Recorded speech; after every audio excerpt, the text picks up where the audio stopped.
మద్యం తాగి డ్రైవింగ్ చేయొద్దని ఎంత మొత్తుకుని చెప్తున్నా కొంతమంది పట్టించుకోవటం లేదు. మద్యం మత్తులో కారు నడిపి ఇతరుల ప్రాణాలు తీస్తున్నారు. హైదరాబాద్ గాజుల రామారంలోనూ అదే జరిగింది.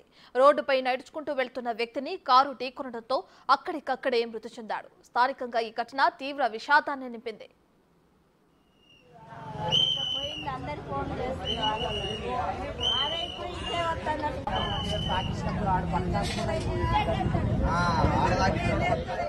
ఈ ప్రమాదానికి కారణమైన యువకులను పోలీసులు అదుపులోకి తీసుకున్నారు. కారు అతివేగంతో దూసుకొచ్చి వ్యక్తిని ఢీకొట్టారని సీఐ తెలిపారు. స్పాట్లోనే ఆ వ్యక్తి చనిపోయాడు అన్నారు. మృతుడి తల్లి ఫిర్యాదుతో కేసు నమోదు చేశామన్నారు. కారు డ్రైవింగ్ చేసిన వ్యక్తితో మిగతా 5గురిని అదుపులోకి తీసుకున్నట్లు తెలిపారు. జీడిమెట్ల పోలీస్ స్టేషన్ పరిధిలో గాజుల రామారం వద్ద పొద్దున ఉదయాన్నే కారులో అతివేగంగా వచ్చి యాక్సిడెంట్ పాల్పడ్డారు కొంతమంది యువకులు. అందులో మనీష్ అనే విద్యార్థి అతివేగంగా డ్రైవింగ్ చేస్తూ అక్కడ ఒక కరెంట్ పోల్ని ఢీకొట్టిన తర్వాత నడుచుకుంటూ వెళ్తున్న ఒక వ్యక్తిని కూడా ఢీకొట్టడం జరిగింది. అతను అక్కడే మృతి చెందాడు. ప్రస్తుతం ఈ కేసుకు సంబంధించి జీడిమెట్ల సిఐ మల్లేష్ను ఒకసారి పూర్తి వివరాలు అడిగి తెలుసుకున్నాం. సార్, ఎట్లా జరిగింది? మద్యం మత్తులో ఉన్నారా వాళ్ళు? ఎక్కడి నుండి ఎక్కడికి వెళ్తున్నారు? మనకు వచ్చిన సమాచారం ప్రకారం అక్కడ యాక్సిడెంట్ అయిందని లోకల్ స్థానికులు తెలియజేయడంతో ఇమీడియట్లీ మా టీం అక్కడ వెళ్ళింది. ఉదయం 6:15 ప్రాంతంలో గోపి అనే వ్యక్తి సెక్యూరిటీ గార్డ్ నడుచుకుంటూ వస్తున్న క్రమంలో ఒక మహేంద్ర ఎక్స్యూవీ వెహికల్ అతివేగంగా వచ్చి హిట్ ఇచ్చినట్లు తెలిసింది. సీసీటీవీల ఆధారంగా చూస్తే అందులో 6 వ్యక్తులు ఉన్నట్లు తెలిసింది. డ్రైవర్తో పాటు ఇంకొక 5. డ్రైవర్ని అదుపులోకి తీసుకున్నాం. అతన్ని బ్రీత్ అనలైజ్ టెస్ట్ చేయగా డ్రంక్ చేసినట్లు తెలిసింది. కాబట్టి డ్రంక్ అండ్ డ్రైవ్లో ఆ కేసుకు ఆ సెక్షన్ కూడా యాడ్ చేసి అతను చనిపోయాడు. కాబట్టి బిఎన్ఎస్ కొత్త చట్టాల ప్రకారం కూడా కేసు నమోదు చేయడం జరిగింది. అంటే ఎక్కడ మద్యం తాగారు సార్ వీళ్ళంతా ఫ్రెండ్స్? అంటే ఇప్పుడు విచారించాల్సింది వాళ్ళంతా ప్రాథమికంగా విచారిస్తే వాళ్ళు ఎక్కడ కొనుక్కున్నారు, ఎక్కడైనా వెరిఫై చేస్తున్నాం, వాళ్ళు ఎక్కడ పర్చేజ్ చేశారు, వాళ్ళు ఎక్కడెక్కడ ట్రావెల్ చేశారు అనేది ప్రస్తుతానికి దాని గురించి పూర్తి తెలియాల్సింది. మిగతా వాళ్ళు దొరికితే కానీ తెలియదు. ఏం చేస్తారు మనీష్? కార్ డ్రైవింగ్ చేసిన వ్యక్తి ఏం చేస్తుంటారు? మనీష్ అనే వ్యక్తి ప్రస్తుతానికైతే డిగ్రీ సెకండరీ చదువుతూ ఉన్నాడు. వాళ్ళ ఫాదర్ నవీన్, అతను ఆటో డ్రైవరు. ఇలా ఫ్రెండ్స్ అందరు బయటకు వెళ్దామని చెప్తే ఇతను రాత్రి 12 గంటల ప్రాంతంలో వాళ్ళతో పాటు కలిసి వెళ్ళినట్టుగా తెలుస్తుంది. సో వాళ్ళు తీసుకొచ్చిన వెహికల్ ఇతను కూడా వెళ్ళడం, తర్వాత ఇతను డ్రైవ్ చేయడం జరిగింది. విచారిస్తున్నాం. ఇంకా మిగతా 5 ఎక్కడ అసలు ఎందుకు జరిగింది, అలా జరగడానికి రీజన్ ఏంది, వీళ్ళు ఎక్కడ మద్యం సేవించడం విచారిస్తున్నాం. బాధితుని పిఎంఈ కోసం గాంధీకి తరలిస్తున్నాం. ఈయన ఏం చేస్తుంటారు సార్? సెక్యూరిటీ గార్డ్ అని చెప్పారు కదా, ఎక్కడ ఉంటాడు, ఎక్కడి నుండి ఎక్కడికి వెళ్తున్నాడు? వీళ్ళు ప్రస్తుతం గాజుల రామారంలో ఉంటారు. మరి డ్యూటీ నిమిత్తం ప్రొద్దునే నడుచుకుంటూ వెళ్తున్న క్రమంలో యాక్సిడెంట్ జరిగింది. అయితే మనీష్తో పాటు అతని ఫ్రెండ్స్ మరో 5 కలిసి రాత్రి ఇంట్లో నుండి వెళ్ళాడు. ఆ తర్వాత ఉదయం తిరిగి వస్తున్న క్రమంలో ఈ ప్రమాదం చోటు చేసుకుంది. మద్యం మత్తులోనే కారు నడిపినట్టు మనీష్ని గుర్తించారు పోలీసులు. ఈ ఘటనపై కేసు నమోదు చేసి దర్యాప్తు చేస్తున్నాము.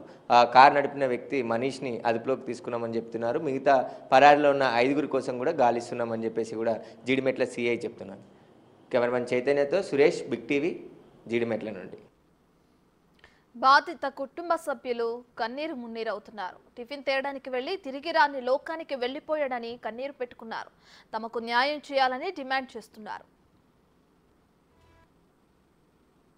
గాజుల రామారంలో మద్యం మత్తులో కారు ప్రమాదానికి కారణమైన యువకులను ప్రస్తుతం పోలీసులు డ్రైవర్ని అదుపులోకి తీసుకోవడం జరిగింది. మిగతా పరారిలో ఉన్న వారి కోసం గాలిస్తున్నారు. అయితే అక్కడ నడుచుకుంటూ వెళ్తున్న గోపి అనే వ్యక్తిని ఢీకొట్టడంతోనే స్పాట్లోనే మృతి చెందారు.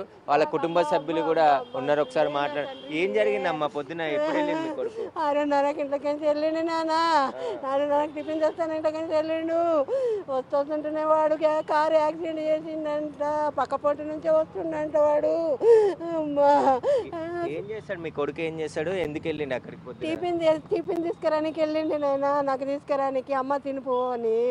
అయ్యా, ఏం పని చేస్తాడు గోపి? లేబర్ పని చేస్తాడు నాయన. లేబర్ పని చేస్తాడు.